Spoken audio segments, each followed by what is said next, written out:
Ang dami nakapansin ng Hinebra daw walang gana at si Coach Tim puro na lang sista ng ginagamit. Bakit kaya nangyari to? Kung sa bagay, sa matchup na ito halos tabla lang sila at kahit sabihin natin na wala kasing gana ang Hinebra kaya nanalo ang Meralco, para sa akin hindi naman sa ganun. Kung titignan mong nilalaro ng Bolts ngayon, mas agresibo sila and in fact, lagi nga silang agresibo kumpara sa kabila. Kumbaga, kahit dehado sila, hindi sila nagsuslow down. At higit sa lahat, malaki po ang puntos ng mga players ng Meralco mula sa bench. Kumbaga, nagtulong-tulong talaga lahat ng second unit para lang makakuha nilang game 2 na to. Kasi alam nila na kapag nanalo pang Hinebra, mahirap nang bumawi. Binuhos na ng Bolts lahat. Kung sasabihin natin na walang gana ang Hinebra, mukhang totoo naman. Kasi maluwag po ang depensa ng Hinebra. Si Japet nga napapansin ko no rebounds pa. Halos lahat po ng mga players ng Hinebra na malakas sa game 1 naging maalat sa game 2 or below average lang ang pinakita. Pero dahil kay Christian Stan Hardinger, abay nakakatabla po ang Hinebra sa Meralco. Kaya siguro na itanong ng mga Hinebra fans kung bakit puro na lang Sistan ang ginagamit ni Coach Tim. Dahil si Sistan lang kasing laging sumasalba. Siya lang yung hindi maalat. At nakakakuha pa siya ng maraming fouls dahil mas aggressive si Sistan. Si Sistan din ang dahilan kaya laging nakakahabol.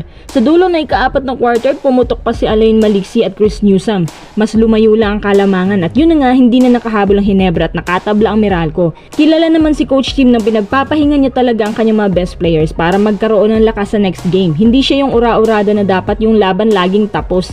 Iba kasi si Coach Tim kasi dahan-dahan lang yan pero effective. Ang game 2 na to para talaga sa Meralco dahil sila yung mas uhaw manalo ngayon.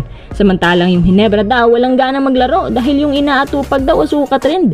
Piliin daw ang bansang Pilipinas. Sa game 3, magpapatayan na naman tayo. Sino kayang makakakuha nito?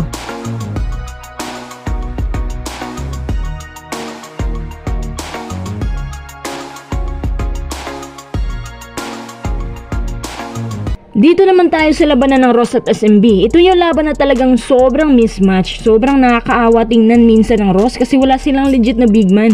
Kahit man lang sana matapatan nila si Junmar pero wala talaga eh. Tapos yung kalibre na SMB grabe sobrang taas. Si Abay nakakatira talaga kahit masyadong masikip ng depensa ng Ross. Siguro mananalo lang itong Ross kung alatin lahat ng players ng SMB. Alam nyo mabuti mga itong Terraforma. Nagawa pang manalo laban sa SMB. Ang nakikita ko talaga dito sa Ross, young team pa talaga sila pagdating sa playoffs para hindi pa sila sanay sa mataas na level ng kompetisyon tuwing pumapasok tayo dito. Maliban kay Belga at Gabe Norwood, iba kasi ang kompetisyon kapag regular season or kapag playoffs na. Tapos babad na masyado ni Coach Yang si Belga kasi siya lang medyo nakakapigil kay Junmar tapos nakakatira din ng tres. Nakakapagod talaga yung ginagawa niya. Ang dami nga nagsasabi na ito na yata ang pinakasisiw na semis na ginanap laban sa SMB. Kinain talaga ng SMB ang buong third quarter kasi kahit pinabayaan na nga ng SMB ang Ross sa 3-point field pero ayaw talagang pumasok lahat ng tira nila. Mismatch pa sila sa ilalim, ang alat pa nila sa shooting. Yung free throw nga nila hindi nila maipasok. Napapako sa 70 ang points ng Ross. Hindi ko na alam kung paano pa malalagpasan ng Ross ito. Mas okay pa yung pinakita nila nung game 1. Ang Ross ay naiwan ng hanggang 19 points sa fourth quarter.